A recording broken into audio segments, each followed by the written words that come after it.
How to change name on TradingView. Are you guys facing issue to change your name on TradingView? If that's so, then this video might help you out. Without further ado, let's get started.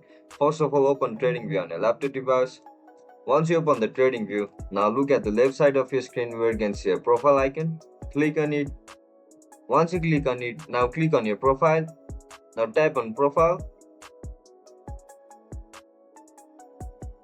Once you click on profile, now click on profile settings. So you can see the option for username over here. Remove your username. Now write the username that you want to add according to your preference. Now scroll down. Now click on save changes. And that's it guys, that's how we're gonna change our profile name on TradingView. If you guys found this video helpful, don't forget to like, share and subscribe to our channel. See you in the next one. Bye bye.